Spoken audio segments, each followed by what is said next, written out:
आपण मागील लेक्चरमध्ये पहिलं होतं चॅप्टर 1. आता पाहतोय आपण चॅप्टर 2. हे आपलं तिसरं लेक्चर आहे. याच्या अगोदर आपण लेक्चर 2 घेतलेले आहेत. लेक्चर फर्स्ट मध्ये आपण बेसिक इन्फॉर्मेशन पाहिली होती. लेक्चर 2 मध्ये आपण सेक्शन 5 पाहिलेलं आहे.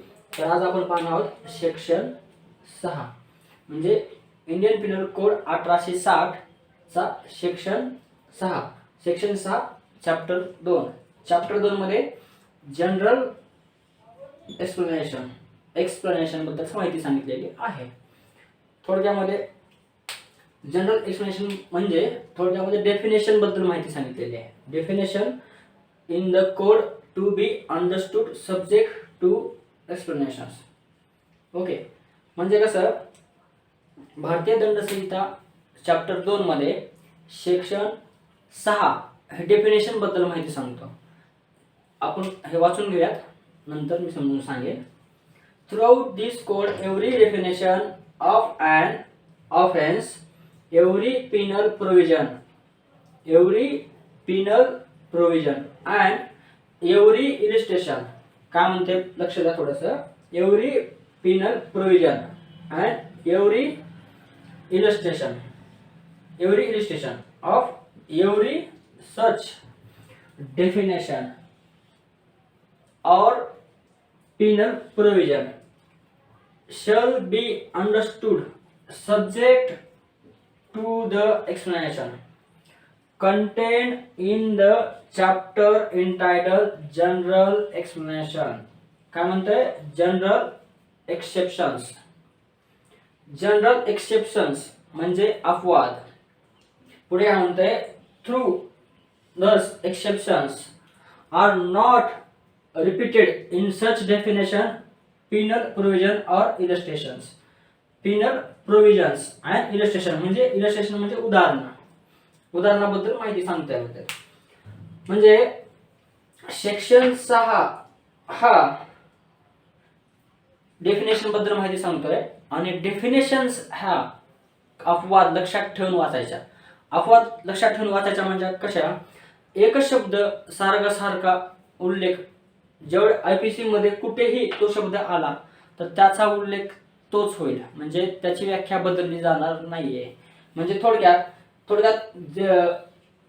काय म्हणतात? जेंडर म्हणजे काय? हे बघा, हे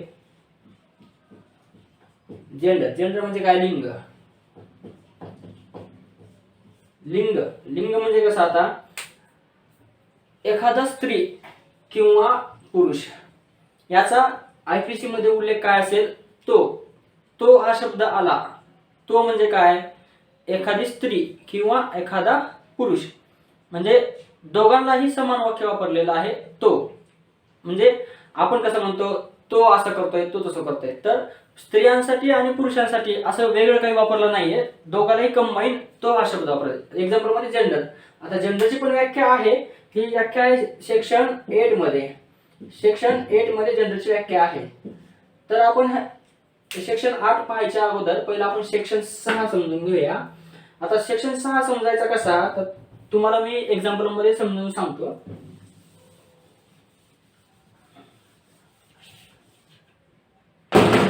एक्झाम्पल मध्ये आपण समजून घेऊया. एक ए नावाचा लहान मुलगा आहे. त्याचं वय आहे 5 वर्ष, 5 इयर. 5 वर्षाचा मुलगा आहे आणि ह्या 5 वर्षाच्या मुलाने एखादा गुन्हा केला. तर भारतीय दंड संहिता 1860, इंडियन पिनल कोड 1860 मध्ये असं सांगितलेलं आहे की 7 वर्षाखालील बालकाने किंवा 7 वर्षाखालील मुलाने केलेला एखादा अपराध हा अपराध होणार नाहीये. म्हणजे 7 वर्षाखालील मुलाने एखादं कृत्य केलं की तो आयपीसी मध्ये पनिशेबल असेल, पण तो इतर व्यक्तीसाठी, 7 वर्षाच्या पुढील व्यक्तींसाठी किंवा 7 वर्षाच्या पुढील लेकरांसाठी किंवा माणसांसाठी. पण 7 वर्षाच्या खालील लहान बालकाने, ती स्त्रीलिंगी असो या पुल्लिंगी असो, म्हणजे महिला असो म्हणजे मुलगी असो या मुलगा असो, याने 7 वर्षाच्या खालील ज्या व्यक्तीने अपराध केलेला असेल, 7 इयर बिलो 7 इयर 7 वर्षाच्या खालील व्यक्ती 7 वर्षाच्या खालील बालकाने केलेला अपराध हा अपराध होत नाहीये. हे झाले एक उदाहरण एक. आणखी एक उदाहरण आपण पाहूयात. त्या उदाहरणामध्ये आपल्याला जनरल एक्सेप्शन्स. आता हे जे उदाहरण पाहिलं आपण की 7 वर्षाखालील बालकाने केलेला अपराध हा अपराध होणार नाहीये. आता संपूर्ण आयपीसी मध्ये जेव्हा केव्हा आपण बालक हा शब्द येईल किंवा लहान 7 वर्षाखालील मुलाचा मायनर 7 वर्षाखालील बालकाचा उल्लेख होईल त्यावेळेस त्याला असं समजेल की त्या बालकाने तो अपराध केलेलाच नाहीये असं समजण्यात येईल. म्हणजे आयपीसी हे सेक्शन मध्ये आयपीसी मध्ये सेक्शन 6 मध्ये हे सांगण्यात येत आहे की डेफिनेशन मध्ये ह्या डेफिनेशन जे सांगितलेले आहे ते डेफिनेशनचा उल्लेख भारतीय पेनल कोड 1860 मध्ये कुठेही जरी आला तरी पण त्याचा तोच अर्थ होईल, त्याचा अर्थ बदलण्यात येणार नाहीये हे सांगितलेलं आहे. त्यानंतर आपण दुसरा एक्झाम्पल घेऊयात आणि त्या एक्झाम्पल अनुसार समजून घेऊयात. दुसरा एक्झाम्पल आता समजा हा ए हा पोलीस ऑफिसर आहे. ए हा पोलीस ऑफिसर आहे आणि हा ए रोडने जात आहे आणि त्याला इथं एका व्यक्तीचा मर्डर होते. हा व्यक्ती आहे, ह्या व्यक्तीचा मर्डर होते असं दिसून आलंय, निदर्शनास आलं. तर ए या पोलीस ऑफिसरना ह्या बी नावाच्या आरोपीला म्हणजे थोडक्यात या व्यक्तीला पकडलं आणि याला पकडून जेलमध्ये टाकलं. या बीला पकडून जेलमध्ये टाकलं. आता या बीला का पकडलं की ए हा रस्त्याने जात असताना त्याला दिसून आलं की हा एखाद्या व्यक्तीचा मर्डर करतोय. म्हणजे समजा सी आहे आणि हा बी आहे. बी हा सी चा मर्डर करतोय हे ह्या ए ने पाहिलं. ए कोण आहे? Police officer. तर हा पोलीस ऑफिसर हा केव्हा पकडेल? जेव्हा या पोलीस ऑफिसरला ड्युटी दिली असेल, म्हणजे हा कर्तव्यावर असला पाहिजे ह्या एरियामध्ये. हा ज्युरिडिक्शन हा जो एरिया आहे ठराविक जो एरियामध्ये कर्तव्य घडत आहे त्या एरियामध्ये एला एक अथॉरिटी दिली पाहिजे की बुवा तू या एरियामध्ये जे गुन्हे घडतात त्याबद्दल तुझ्याकडे कर्तव्याची जबाबदारी आहे. पण ए हा रस्त्याने जातोय त्याच्याकडे ही जबाबदारी नाहीये किंवा ए हा रस्त्याने जात असल्यामुळं एचा ह्या घटनेशी काही संबंध नाहीये असं आपल्याला म्हणता येणार नाहीये. किंवा समजा एने याला पकडलं आणि जेलमध्ये नेऊन टाकलं किंवा त्याला अरेस्ट केलं. तर आता एखाद्या व्यक्तीला त्याच्याकडे परमिशन नसताना किंवा अरेस्ट वॉरंट नसताना अटक करणं हा कायद्यानं गुन्हा आहे, रॉंगफुल कन्फाइनमेंटचा गुन्हा होऊ शकतो. तर ए हा पोलीस ऑफिसरवर रॉंगफुल कन्फाइनमेंटचा गुन्हा होईल का? आपण एक मागे मूवी पाहिली होती जय भीम नावाची. त्यामध्ये इनोसंट पर्सनला जेलमध्ये दुसऱ्याच्या नावाखाली डांबून ठेवलं होतं, हेबस कर्पस, बरोबर. त्याचप्रमाणे आता ए ह्याला परमिशन नसताना एने याला पकडून जेलमध्ये टाकलं. का टाकलं? की हा बी सी मर्डर करत होता किंवा एखादा गुन्हा करत होता. ते पाहून बी ला जेलमध्ये टाकलं. तर जनरल एक्सेप्शन्स मध्ये काय सांगतंय की या पोलीस ऑफिसरला याला पकडून जेलमध्ये किंवा अरेस्ट करण्याची जी पॉवर याने अरेस्ट जी केलेला आहे त्याच्यापासून एक्सेप्शन मिळेल, म्हणजे अपवाद हा सूट मिळालेला. एवर कोणताही या पोलीस ऑफिसरवर कुठलाही गुन्हा दाखल होणार नाहीये. त्याचप्रमाणे आपण सर्वप्रथम हे पाहून घेऊयात की गुन्हा घडतो कसा. यापूर्वी आपण जे सेक्शन्स पाहिले होते त्यामध्ये सेक्शन 1 मध्ये आपण आयपीसी काय आहे, आयपीसी 17 अंमल पाहिले, आयपीसी लिहायला कोण लिहिली, आयपीसी लिहायला आणि आयपीसी पास केव्हा झाली, 6 ऑक्टोबर मध्ये पास झाली ती, प्लस त्याचे ड्राफ्टिंग कमिटीचे हेड मिस्टर मेखाले होते. आणि नंतर आपण सेक्शन 5 पाहिलं होतं. सेक्शन 5 मध्ये आपण हे पाहिलं होतं की जे सरकारी अधिकारी असतील म्हणजे भारतीय सेनेमधील जवान्स त्यांनी केलेल्या त्यांच्या ड्युटीवर असताना त्यांनी जॉबवर असताना त्यांनी केलेल्या कृत्याबद्दल त्यांना शिक्षा होणार नाहीये त्याबद्दल माहिती पाहिली होती. आता सेक्शन 6 मध्ये आपण डेफिनेशन पाहतोय. सेक्शन 7 पासून सेक्शन 33 पर्यंत डेफिनेशन्स आहेत. डेफिनेशन्स पाहण्याच्या अगोदर आपण एक बेसिक पाहूयात की गुन्हा काय केल्यानंतर होत असतो किंवा गुन्ह्याची शिक्षा केव्हा भेटत असते. तर आपण एक बेसिक स्ट्रक्चर पाहूया. त्या बेसिक स्ट्रक्चर मध्ये तुम्हाला समजून येईल की गुन्हा कसा होऊ शकतो आणि गुन्हा कसा होईल.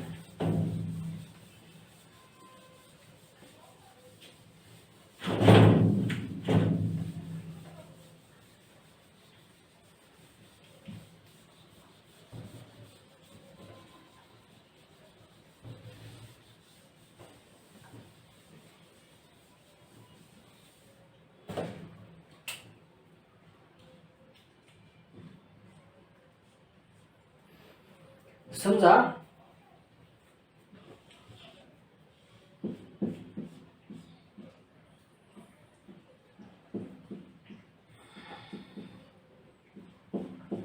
हा व्यक्ती आहे,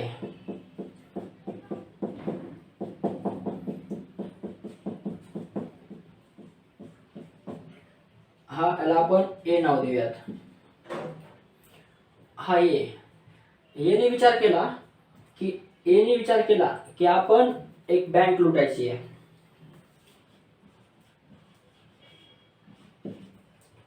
एने काय विचार केला की आपण बँक वर दरोडा टाकायचा आहे किंवा बँक लुटायची आहे. बरोबर. आता एच्या डोक्यामध्ये विचार चालू झाले की आपल्याला बँकेत दरोडा टाकायचा आहे. आता ए विचार करतोय की दरोडा टाकायचा आहे, तर त्यावेळेस एच्या डोक्यामध्ये विचार येणे, याला काय म्हणायचं, इंटेन्शन.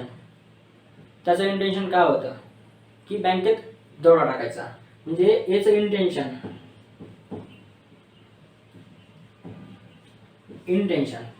आता एने विचार केला की बँकेमध्ये दरोडा टाकायचा. मग त्याच्या डोक्यामध्ये विचार चालू झाले की दरोडा टाकायचा तर कसा टाकायचा. मग याने काय केलं, आणखीन 2 ते 3 मित्रांना गोळा केलं आणि त्यांना सांगितलं, बी आणि सी या दोघाला बोलवलं आणि दोघाला सांगितलं की आपल्याला बँकेमध्ये लूट करायची आहे, बँकेमध्ये दरोडा टाकायचा आहे. त्यावेळेस याच्या डोक्यात जो प्लॅन चालू होता, इंटेन्शन, जो डोक्यात जो विचार चालू होता, त्याने याच्याबद्दल या बी ला आणि या सी ला माहिती सांगितली. बरोबर. आता बी आणि सी या दोघाला पण याचा प्लॅन समजला, म्हणजे या दोघाला पण बँक लुटायची हा विचार डोक्यामध्ये आला. म्हणजे या तिघांचं इंटेन्शन काय झालं की बँकेत दरोडा टाकायचा. बरोबर. यानंतर या तिघांनी मिळून, ए बी आणि सी या तिघांनी मिळून एक प्लॅन तयार केला की बँक मध्ये कसं जायचं, कुठे तिजोरी आहे किंवा बँकेमध्ये कर्मचारी किती आहेत, आपण किती वाजता जायचं आणि बँकेमध्ये दरोडा कधी टाकायचा, याबद्दल पूर्ण यांनी प्लॅन केला. म्हणजे हा प्लॅन केला तयार. प्लॅन म्हणजे काय, प्रिपरेशन. हे जर फर्स्ट इंटेन्शन, सेकंड झालं प्रिपरेशन. समजते थोडक्यात. म्हणजे ए हा पर्सन आहे, याने असा विचार केला की बँक लुटायची आहे, बँकेवर दरोडा टाकायचा आहे. मग त्याने विचार केला की दरोडा टाकायचा, आणि मग त्याने विचार केल्यानंतर बी आणि सी या दोघाला सोबत घेतलं, या दोघाला बोलून घेतलं आणि याच्या मनामधली कन्सेप्ट याला सांगितली. त्यावेळेस या दोघाला पण याचा विचार पटला. आणि या तिघांनी मिळून ठरवलं की आपण प्लॅन करूयात बँक कशी लुटायची. आणि प्लॅन झाल्यानंतर त्यांचं प्रिपरेशन एकदम रेडी झालं की बँक कशी लुटायची, म्हणजे बँक मध्ये कसं जायचं, एंट्री कुठं मारायची, बाहेर कसं यायचं, याच्याबद्दल त्यांचं पूर्ण प्रिपरेशन झालं. आणि एका दिवशी एक दिवस ठरवून, प्रॉपर दिवस ठरवून, ए बी आणि सी हे तिघ जण बँक लुटण्यासाठी गेले. ही आहे बँक.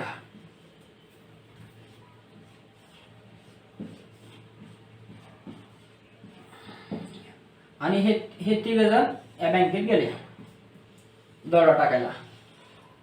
आणि जाताना, हे बँकेमध्ये जाताना सोबत शस्त्र वगैरे घेऊन गेले की दरोडा टाकायला आपल्या कामाला येतील म्हणून. म्हणजे फर्स्ट याने काय केलं की इंटेन्शन, यांचा विचार. सेकंड त्याने तयारी केली, प्रिपरेशन. आणि हे प्रत्यक्षामध्ये तिघ जण तिथे गेले. हे गेले तिघ जण बँकेमध्ये. याला काय म्हणायचं, अटेम्प्ट.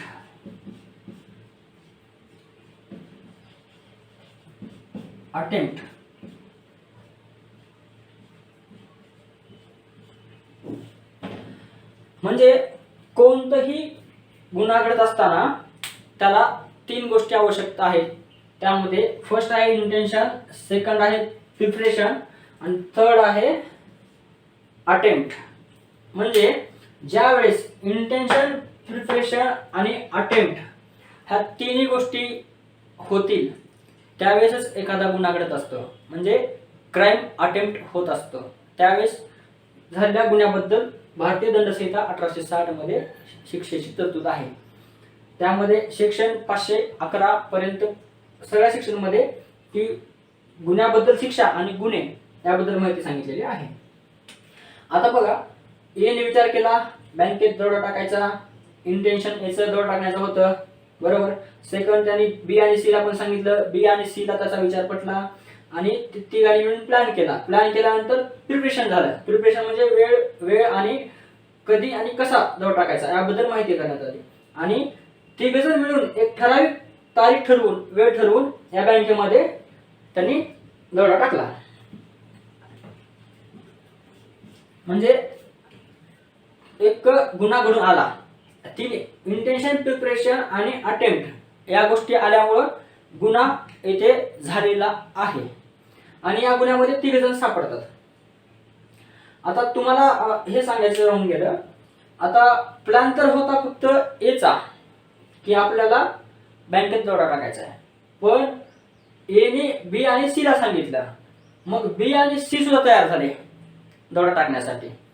तर आपल्याला असं वाटत असेल की फक्त ए ला शिक्षा होईल, फक्त प्लॅन ए चा होता आणि एने या दोघाला सांगितल्यामुळे या दोघाला शिक्षा होणार नाही, किंवा झालीच तर या दोघांना कमी होईल आणि ए ला शिक्षा सर्वात जास्त होईल. तर मित्रहो, भारतीय दंडसंहितेमध्ये असं काही नाहीये की याने प्लॅन केला, याने ठरवलं होतं म्हणून या बी आणि सी ला शिक्षा कमी होईल, तसं काही नाहीये. तर या तिघांनी जे काम केलेलं आहे, तिघांनी जो गुन्हा केलेला आहे, इंटेन्शन, प्रिपरेशन आणि अटेम्प्ट मध्ये बँक लुटलेली आहे आणि त्या तिघांनाही समानच शिक्षा होईल. आता याच्यामध्ये काही असंही होऊ शकतं. आता हे पूर्ण एक दरोडा टाकलेला आहे आणि त्यामध्ये या तिघाला पण शिक्षा होणार आहे. पण समजा असंही होऊ शकलं असतं, यांनी बी आणि सी ला बोलवलं, यांनी बी आणि सी ला हा प्लॅन सांगितला की बँकेमध्ये दरोडा टाकायचा आहे, पण त्यावेळेस बी फक्त तयार झाला फक्त बी. मग आता सी ला पण ही गोष्ट माहिती होती की बी ए आणि बी हे दोघ जण बँकेमध्ये लूट करणार आहेत, हे सी ला माहित होतं. सी ला पण पूर्ण प्लॅन समजला होता, पण सी दरोडा टाकायला गेलेला नाही. तो मध्येच काय म्हटला की मला यायचं नाहीये. तर त्यावेळेस सी ला शिक्षा होईल का? तर भारतीय दंड संहितेमध्ये असं सांगितलेलं आहे की या तिघांनी मिळून प्लॅन केला होता, पण तिसरा सी हा दरोडा टाकण्यासाठी गेलेला नाहीये. तर अशा वेळेस ए आणि बी ला बँकेमध्ये लूट केल्याबद्दल शिक्षा होईल, या दोघांनी गुन्हा केला म्हणून शिक्षा होईल, पण त्याचबरोबर सी ला सोडतील असं नाही. सी ला सुद्धा हे सर्व घटना घडत आहे याबद्दल पूर्ण माहिती होती सी ला, तरी सुद्धा सी ने पोलिसांना सांगितलेलं नाहीये. ही जी बँकेमध्ये दरोडा टाकला होता, जी लूट झाली होती, त्याबद्दल सी ला पूर्ण माहिती असताना सी हा पोलिसांना जाऊन सांगू शकला असता व हा होणारा गुन्हा अडवू शकला असता.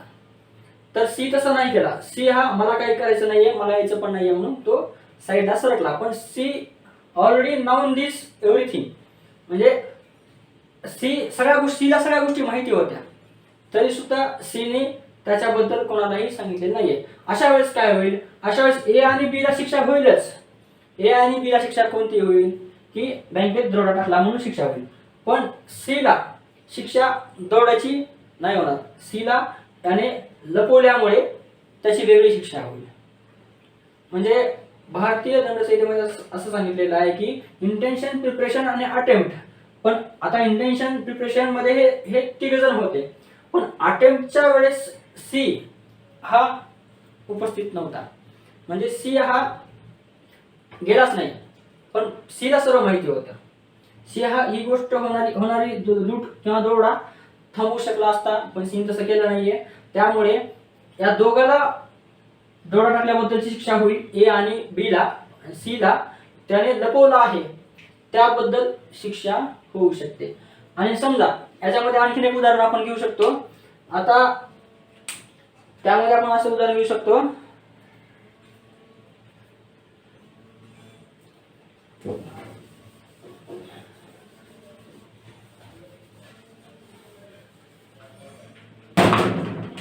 ए नी बँक लुटण्याचा प्लॅन केला, बरोबर, पण ए नी बी आणि सी ला याबद्दल माहिती सांगितली आणि बी आणि ए हे दरोडा टाकण्यासाठी तयार नव्हते. म्हणजे यांना ही त्याची कन्सेप्ट आवडलीच नाहीये. याचं जे इंटेन्शन होतं बँक लुटायचं, ह्या दोघांना आवडलेलंच नाही. त्यावेळेस ए काय म्हटला बी आणि सी ला की तुम्ही जर माझ्यासोबत बँकेमध्ये आला नाहीत आणि बँकेची लूट करण्यामध्ये मदत केली नाहीत, मी तुमच्या घरच्यांना काहीतरी हानी पोहोचवेल किंवा तुमचं काहीतरी नुकसान करेल. अशा वेळेस काय होईल? समजा अशा वेळेस ए नी इंटेन्शन होतं याचं बँक लुटण्याचं, या दोघांना पण सांगितलं, हे दोघं तयार नव्हते आणि यांचं प्रिपरेशन झालंच नाही, या दोघांनी सहमती दर्शवलीच नाही आणि ह्या दोघांनी सांगितलं की आम्हाला काही यायचं नाही, तुला करायचं तू करू शकतोस. अशा वेळेस या तिघाचं काही जमलं नसल्यामुळे ए नी एकट्याने काहीच केलं नाहीये. तर अशा वेळेस ए ला शिक्षा होईल का? हे ए ला शिक्षा होऊ शकेल का? तर भारतीय दंड संहिता 1860 अनुसार मित्र ए ला शिक्षा होईल. या बी आणि सी ला अबेटमेंटच्या गुन्ह्यामध्ये शिक्षा होऊ शकते. म्हणजे ए हा बी आणि सी ला ब्लॅकमेल करून की तुम्हाला काहीतरी मी हानी पोहोचेल, तुम्ही माझ्या बरोबर चला, नाहीतर मी तुमचं नुकसान करेल, याबद्दल या दोघाला हा गुन्हा करण्यासाठी प्रवृत्त करत होता. म्हणजे एखादा गुन्हा करण्यासाठी एखाद्याला व्यक्तीला प्रवृत्त करणे हा सुद्धा भारतीय दंड संहितेनुसार गुन्हा आहे.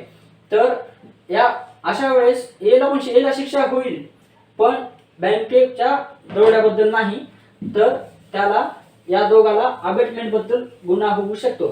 म्हणजे या दोघाला एखादं कृत्य करण्यासाठी, एखादा गुन्हा करण्यासाठी प्रवृत्त करण्याचा याच्यावरती चार्ज लागून याला शिक्षा होऊ शकते. तर आजच्या लेक्चरमध्ये आपण सेक्शन 6 पाहिलेलं आहे. याच्यानंतर लेक्चर 4 मध्ये आपण डेफिनेशन पाहूयात. डेफिनेशन सेक्शन 7 ते सेक्शन 33 पर्यंत आहेत. त्यामध्ये डेफिनेशन्स कशा वाचायच्या, कसं समजून घ्यायच्या याबद्दल सेक्शन 6 मध्ये आपण पाहिलेलं आहे. त्याचबरोबर आपण आणखीन बाकीच्या विषयाचे पण लेक्चर चालू करणार आहेत. काही कालावधीनंतर कॉन्स्टिट्यूशन ऑफ इंडिया, CRPC आणि इंडियन इव्हिडन्स ॲक्ट याचे पण लेक्चर आपण चालू करणार आहोत. तुम्हाला जर चॅनल आवडला असेल तर नक्कीच सबस्क्राईब करा, शेअर करा आणि व्हिडिओला लाईक करा. त्याचबरोबर आपल्या सर्वांना हे सुद्धा माहिती सांगायचं होतं की आपले फाउंडेशन आहे खुशिया फाउंडेशन.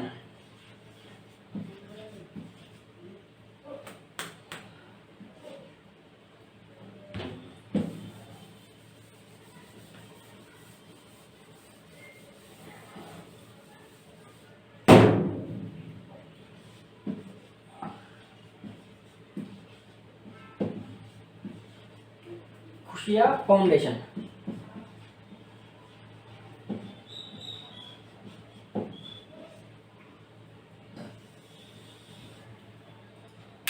खुशिया फाउंडेशन एक सामाजिक संस्था आहे.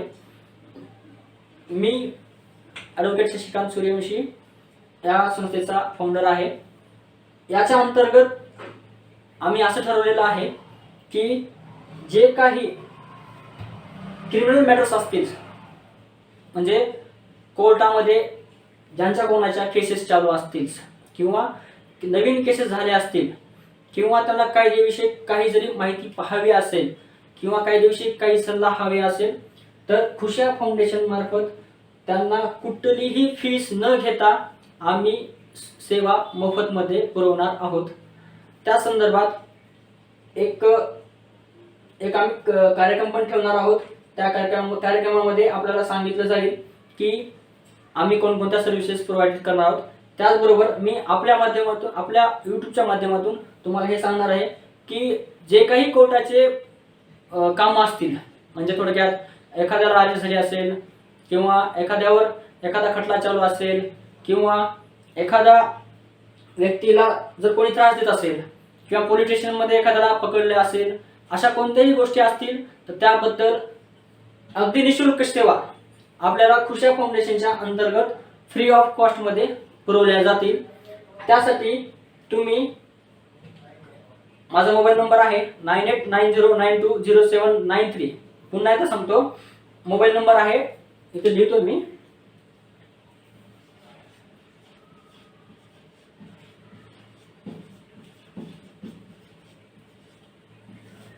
इथे लिहिलेलं आहे। जर क्लिअर दिसत असेल तर आपल्या स्क्रीनवरती दिसेल। तर आपल्याला कुठलीही अडचण असेल, कोर्टामध्ये, पोलीस स्टेशनमध्ये, समाजामध्ये, कायद्याविषयी जर कुठलीही माहिती पाहिजे असेल तर खुशा फाउंडेशनच्या अंतर्गत कोणतीही फीस न घेता आपल्याला निशुल्क सेवा मिळून जाईल। त्याबद्दल कधीही कॉल करा, मोबाईल नंबर आपल्या स्क्रीनवर दिसत आहे। त्याचबरोबर खुशा फाउंडेशनच्या अंतर्गत आणखी काही उपक्रम आम्ही राबवणार आहोत, ते भविष्यामध्ये मी तुम्हाला लवकरच कळवेन। व्हिडिओ जर आवडला असेल लाईक करा, शेअर करा, सबस्क्राईब करा। थँक्यू।